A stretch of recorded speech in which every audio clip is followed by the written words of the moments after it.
বন্ধুরা, আজকে আমরা বানাবো রসুনের ভর্তা। সবার প্রথমে আমরা এখানে রসুন ভেজে নিয়েছি, শুকনো মরিচ ভেজে নিয়েছি এবং পেঁয়াজ ভেজে নিয়েছি। এখন এটাকে শিলপাটায় দিয়ে আমাদের বাটতে হবে। আর এখানে সেদ্ধ করা মাছ, এটাকে আমরা আলাদা করে ভর্তা বানাবো। চলুন আগে রসুন ভর্তাটা বানাই নেওয়া যাক। বন্ধুরা, আমরা শিলপাটার মধ্যে দিয়ে দিয়েছি শুকনো মরিচের ভাজা আর লবণ দিয়ে দিচ্ছি স্বাদ মতো। এবার এগুলোকে এই যে পাতা দিয়ে ওটাকে বাটতে হবে। এভাবে সুন্দর করে বেছে নিতে হবে।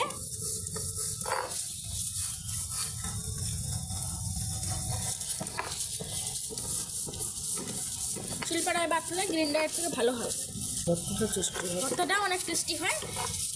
তো এই যে রেইনি ওয়েদার, এই রেইনি ওয়েদারে আমরা বানাবো এই যে রসুন ভর্তা।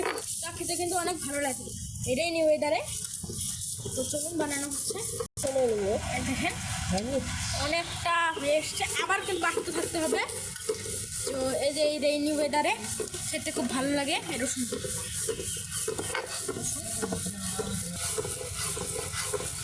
এখনো কিন্তু হয়নি, বাট দেখুন অবশ্যই আপনার আগে মরিচটাকে করে নেবেন।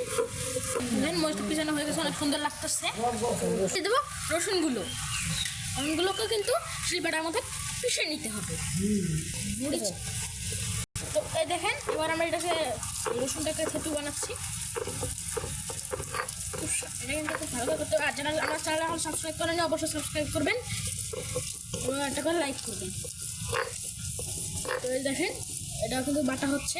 তো দেখতে পাচ্ছেন রসুন ভর্তাটা কিন্তু অনেকটা হয়ে এসেছে। ভালো করে পিষে নিতে হবে। এবং আজ আমরা দুই রকমেরই ভর্তা বানাবো এবং ওটা এই ভিডিওতেই দেখানোর চেষ্টা করবো। গাইস, এটা কিন্তু তৈরি হয়ে গেছে। ভর্তাটা কিন্তু হয়ে গেছে আমাদের, একদম খুবই টেস্টি। আপনারা অবশ্যই একবার ট্রাই করবেন। পুরাটাই শিলপাটায় বেটে করেছি, আপনারা শিলপাটায় করার চেষ্টা করবেন। তো বন্ধুরা, এবার আমরা এই যে মাছ ভর্তার রসুনটা একটু রেখে দিলাম, একটু উদাহরণ দিচ্ছি, মানে এখন বাটতেছি। গাইস, এটা কিন্তু অল্প একটু বেটে নিয়েছি। তো এই যে মাছ, পাঙ্গাস মাছ কাটা বেছে নেবেন। এই যে কাটা এখন দিয়ে দেওয়া হচ্ছে, কাটা বেছে এখানে দিয়ে দেওয়া হচ্ছে পাঙ্গাস মাছগুলো।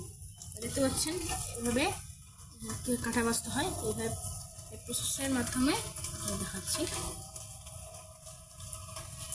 কাটাগুলো ফেলে দেওয়া হলো, আর এই যে মাছটা এখানে দিয়ে দিল আমি। তো এই যে মাছ দিয়ে দেওয়া হচ্ছে। কাটা আগে অবশ্যই দেখে নেবেন। তো আমরা বানাবো পাঙ্গাস মাছের ভর্তা, সেহেতু আর যদি কোনো আপনার কাঁটাওয়ালা মাছের ভর্তা করতে চান তাহলে একটু ভালো করে বেছে নেবেন। এভাবে আমরা মাছগুলো বেছে নিব, তারপরে ভর্তা যখন পিসবো তখন আপনার সেটা দেখা হচ্ছে। তো গাইস, পুরা মাছটা কিন্তু হয়ে গেছে বাছা। তো এখন এটাকে পিষতে হবে। দেখেন নাইনারে আবার একবার কাটা চেক করা হচ্ছে, কাটা আবার থাকে গেল না। এইবার কিন্তু মাছটা পিষা হচ্ছে শিলপাটায়। এই যে দেখতে পাচ্ছেন মাছ কিন্তু পাটা হয়ে বাইর হয়ে আসতেছে। পিষে কাটা থাকলে ওগুলো একদম পিষা হয়ে যাবে। এই দেখতে পাচ্ছেন মাছ কিন্তু বাইর হয়ে আসতেছে পিষে। আর শিলপাটায় করলে কিন্তু এত টেস্টি লাগে, এইটা কি বলবো। এই যে পিষে নেওয়া হচ্ছে। এই যে একবার একটু মেরিনেট করে নেওয়া হচ্ছে মাছটা, আর সাথে এই যে আর একটু মরিচ ভর্তা অ্যাড করে দেওয়া হলো মধ্যে, শুকনো মরিচের রং হওয়ার জন্য। দেখতে পাচ্ছেন আবার কিন্তু এখন পিষা হবে। তো দেখতে পাচ্ছেন মাছটা কিন্তু দারুণ লাগতেছে। কাটা থাকতে পারে, দিকে সেগুলো খাবেন। দেখেন হচ্ছে স্বাদ মতো নুন, একটু মিনিমেট করে আবার পিষা হচ্ছে।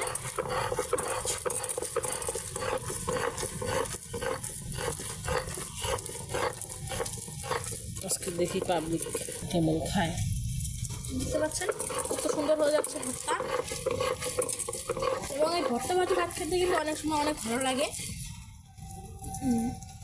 তো বুঝতে পারছেন গরম গরম ভাত সাথে এই এই দুই রকম ভর্তা খুব ভালো লাগে।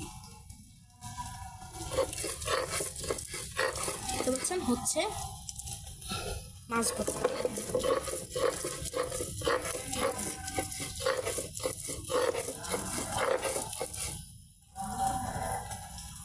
এই যে অনেক স্কিপ করে তো বন্ধুরা এটা কিন্তু হয়ে গেছে।